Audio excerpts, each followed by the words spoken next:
ইসরায়েলের সবশেষ যুদ্ধবিরতি প্রস্তাব প্রত্যাখ্যান করল হামাস। গেল কিছুদিন ধরেই গুঞ্জন উঠেছিল ইসরায়েলের এ প্রস্তাব প্রত্যাখ্যান করতে চলেছে ফিলিস্তিনের স্বাধীনতাকামী গোষ্ঠীটি। তবে এবার টেলিভিশনের ভাষণে আনুষ্ঠানিক এ প্রতিক্রিয়া জানালো হামাস। বৃহস্পতিবার গোষ্ঠীটির আলোচক দলের নেতৃত্বদানকারী খলিল আল হাইয়া জানান, হামাস অন্তর্বর্তীকালীন যুদ্ধবিরতি চুক্তি প্রত্যাখ্যান করেছে।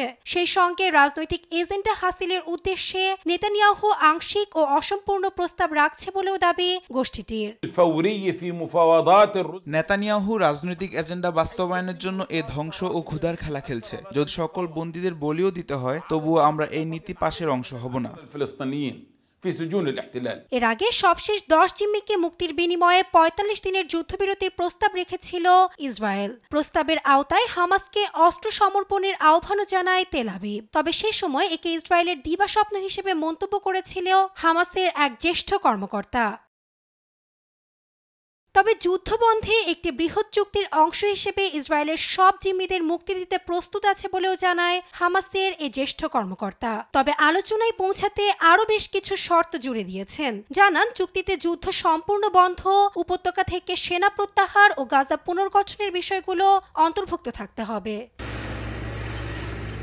এদিকে এ নিয়ে প্রতিক্রিয়া দেখিয়েছে হোয়াইট হাউস। হামাস শান্তিতে নয় বরং চিরস্থায়ী সহিংসতায় আগ্রহী বলে মন্তব্য মার্কিন জাতীয় নিরাপত্তা পরিষদের মুখপাত্র জেমস হিউইটের। সেই সঙ্গে সতর্ক করে বলেন, জিম্মিদের মুক্তি না দিলে শীঘ্রই নরকের দরজার মুখোমুখি হবে গোষ্ঠীটি। সমস্ত জিম্মিদের ফিরিয়ে না দেওয়া পর্যন্ত গাজায় যুদ্ধ শেষ হবে না বলে মন্তব্য করেছেন ইসরায়েলের অর্থমন্ত্রী বেজালেল স্মোট্রিচ। এদিকে যুদ্ধবন্ধে প্রস্তাব পাল্টা প্রস্তাবের মধ্যেও গাজায় তাণ্ডব লীলা চালিয়ে যাচ্ছে আইডিএফ। বৃহস্পতিবার ভোর থেকে চালানো হামলায় নিহত হন বেশ কয়েকজন। এদিকে 7 সপ্তাহ ধরে চলা অবরোধের ফলে গাজা ভয়াবহ দুর্ভিক্ষের মুখোমুখি বলে সতর্ক করেছে 12টি ত্রাণ সংস্থার প্রধানরা।